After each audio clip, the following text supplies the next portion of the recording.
And now a little story from the Appleseed. I'm grateful that I have been invited here. And Sam Payne is standing where I can see him because I love Sam Payne, and I'm sure you all do too. I have my own favorite storytellers, a lot of them from my family. But my great-grandmother didn't seem to tell a lot of stories. Instead, she would sing in a deep, deep voice. And when I would visit with her in East Liverpool, Ohio, and spend the summers there, I thought as a privilege, I think my father was trying to save me from getting killed by my mother, because I was that kind of child.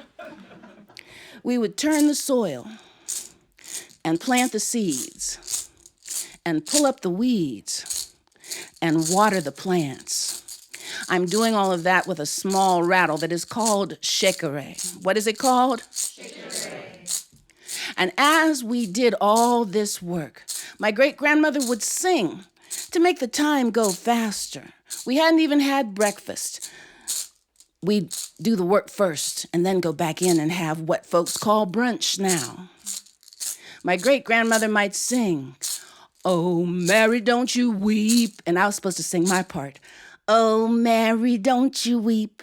And Martha, don't you moan. Oh, Martha, don't you moan. The river drowned old Pharaoh's army.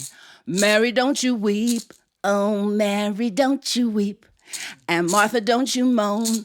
Oh, Martha, don't you moan. Well, early in the morning, before the sun is rising, Mary, don't you weep."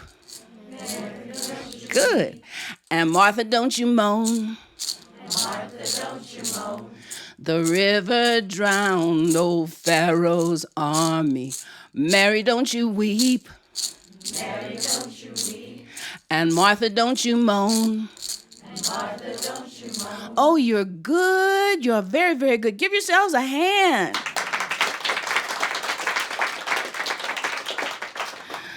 But one day, when I was supposed to be singing my part, I just got kind of carried away. I'd been listening to Mahalia Jackson singing. And when we were supposed to be closing the song to go in to get breakfast, I inhaled and I said, "Oh, Martha, don't you moan."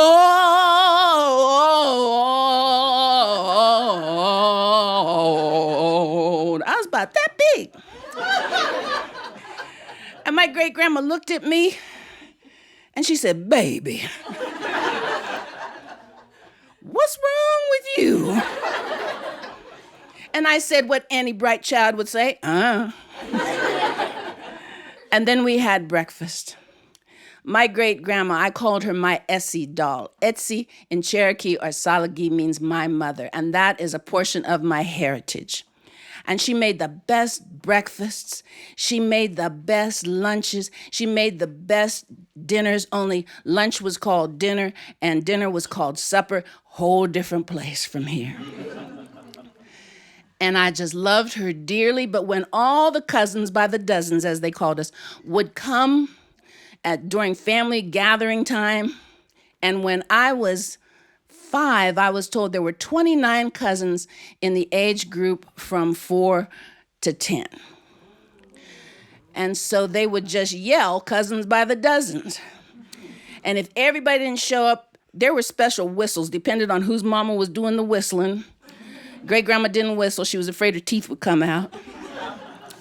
But you'd hear that whistle. My mother put 2 fingers in her mouth, and she'd make this whistle that was shrill, and I knew I better show up. Well, great-grandma didn't do that. She just yelled cousins by the dozens. And we came and sat on the front porch. And she sat in her rocking chair on the front porch, and she might be darning a sock, a ball inside the toe of the sock, and needle and thread. Nowadays, folks just look at a hole in the sock, they say, "Darn sock," and throw it away. But she didn't waste. And so she would be working on that sock, and she would be telling us a story. A lot of times stories from the good book, but there were other stories and I don't really remember them because she'd tell them in a soft, low voice. Her voice was much deeper than mine, slowly speaking rocking back and forth, and I realized she was making us all sleepy. Then she'd say, all right, babies, time for cookie, one cookie. She said cookie, and milk, and baths, and bed. Now, I didn't like that bath part. That was worse than getting one cookie when you knew you wanted 2 homemade cookies. But that bath part, the teenage cousins would tell 2 or 3 of us to come upstairs. They'd run the bath water. They'd throw 2 or 3 of us in the same water together. They'd bathe those 2 or 3, get us into our pajamas, throw us in the beds. They'd call up 2 or 3 more. They might not change the water. Throw those ones in that water, bathe them, and put them to bed. I did not like that idea at all. I wanted my own water. I wanted warm water. I didn't want water that somebody might have been blowing bubbles in. And so I tried to stay up. She'd said, bath and bed. And everybody else had run inside, but I sat on the front porch. And my grandfather, my pop-pops, her stepson, was sitting in the porch swing. And just to keep from having to go in with everybody else, I said, Pop-Pops, where's great-grandma get her stories? They're good stories. And without hesitation, my grandfather said, the moon. What? The moon. Your great-grandma Essie flies up to the moon. She can't fly to the moon. Yes, she can. You see, there's this hooty owl that lives in the tool shed, and he stays there. And when great-grandma knows y'all little knot-headed children are coming here, she goes out there and she tells him she needs some stories, and she tells him that she's going to give him some of Sunday dinner. And so he's ready. And when the sun goes down, your great-grandma puts on her nightgown and that big robe and those big pink fuzzy slippers that one of y'all gave her. And she puts her Sunday go-to-meeting purse over her arm. And she goes out on the roof of the porch. And she stands there and holds her arms up. That hooty owl shoots out the shed and circles around and then reaches down and grabs your great-grandma with his toes. And he carries her all the way up to the moon. Pop-Pops, that can't be right. You don't believe me? Ask the Air Force.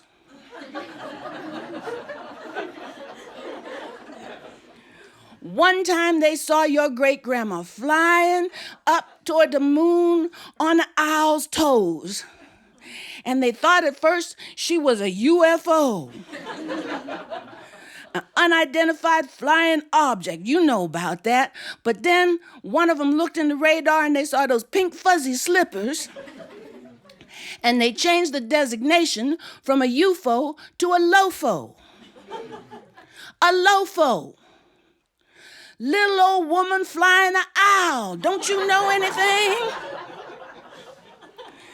So they didn't do anything about it, and she flew to the moon, and the hooty owl dropped her down on the moon gently and circled around the moon. They call that an orbit. And she scooped up some of the moon dust, put it in that big purse. Scooped up some stardust, put it in that big purse. Snapped that purse shut, shook it all together, put it back on her arm, held her hands up, and that hooty owl swooped down and grabbed her and brought her back down and said, who's gonna get some Sunday dinner? And your great-grandma said, you. And the hooty owl went back in the shed. Your great-grandma climbed through the window, and she takes off that big robe and takes off those fuzzy slippers, and she opens that big purse, and she puts some of that stardust and moon dust all mixed together underneath her pillow. And when she puts her head on the pillow, she has sweet dreams. And those dreams turn into stories. So when all you little knot-headed children come back down there, she got more stories to tell. And then he sat back and stopped. And I knew he was done. But I knew that my Pop-Pops could be as big a liar as I could be. So I said, Pop-Pops, that can't be right. I've been in the shed. There's no hooty owl living in the shed. And I'm the one made the beds this morning, and the only thing under great-grandma's pillow is her nightgown. Pop-Pops, I think you made up that story. He said, I did. And I'm about as good at it as your great-grandma is. Now go on in the house. Cookie and milk and bed and bath. So you see, I had a lot of people who taught me about the skills of sharing story. And I'm grateful to all of them. And when I think about that stardust and moon dust mixed together and placed under great-grandma's pillow, I have sweet dreams too. Thanks for joining us for a little story from the Appleseed.